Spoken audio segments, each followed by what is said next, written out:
2003 সালের রক্তাক্ত দিন আজও ভুলতে পারেনি মাইজভান্ডারবাসী। এটিটিএফের নির্বিচার গুলিতে ঝরেছিল 15 নিরপরাধ মানুষের প্রাণ।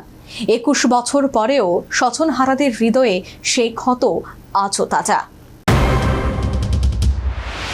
2003 সালের 14 আগস্ট কল্যাণপুরের মাইজভান্ডার এলাকায় নেমে এসেছিল ভয়াবহ মৃত্যুর বিভীষিকা। তৎকালীন রক্ত লোলুপ উগ্রপন্থী গোষ্ঠী এটিটিএফের নির্বিচার গুলিবর্ষণে রক্তে ভেসেছিল গোটা এলাকা।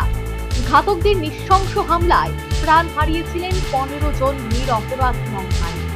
দেখতে দেখতে পেরিয়ে গেছে 21টি বছর, কিন্তু সময়ের স্রোত মুছে দিতে পারেনি সেই রক্তাক্ত স্মৃতি। স্বজন হারানো যন্ত্রণা আজও মাইজভান্ডারবাসীর হৃদয়ে গভীরভাবে দগ্ধকে। প্রতি বছর শরৎ দিবস ফিরে এলে নতুন করে জেগে ওঠে সেই বেদনা। শুক্রবার ভয়াবহ হত্যাকাণ্ডে বর্ষপূর্তিতে শহীদদের স্মৃতিতে শ্রদ্ধাঞ্জলি জানানো হয়। মাইজভান্ডার শহীদ বেদিতে আয়োজিত হয় স্মরণ অনুষ্ঠান। পুষ্পস্তবক অর্পণ করেন, শ্রদ্ধা জানান স্থানীয় বিধায়ক পিনাকি দাস চৌধুরী। সেদিনের বিভীষিকাময় ঘটনার কথা তুলে ধরলেন পিনাকি দাস চৌধুরী। 2003 সালের 14ই আগস্ট রাত্রি 9টায় মানুষ আনন্দে আত্মারা। পরের দিন আমাদের 15ই আগস্ট স্বাধীনতা দিবস। ছোট ছোট শিশু, যুবক, বৃদ্ধ, মায়েরা খাওয়া দাওয়া করে নিশ্চিন্তায় ঘুমোতে গিয়েছিল, কিন্তু সেই অভিশপ্ত রাত সেই কমিউনিস্টের মদতপুষ্ট হায়নাদের দ্বারা নৃশংসভাবে 15 জনকে শেষ করে দেওয়া হলো, ধ্বংস করে দেওয়া হলো, এলাকা স্তব্ধ করে দেওয়া হলো।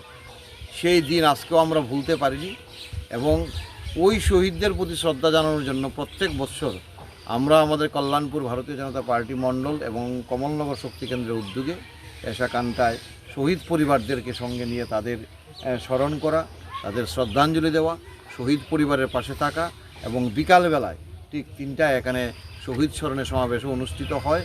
এবং এটা আমরা চাই এই ধরনের ঘটনা বা এই ধরনের কালো শাসন ব্যবস্থা যাদের নেতৃত্বে হয়েছে, এরা জানে সারা রাজ্যে অজস্র ঘটনা, অজস্র মায়ের কুল খালি হয়েছে।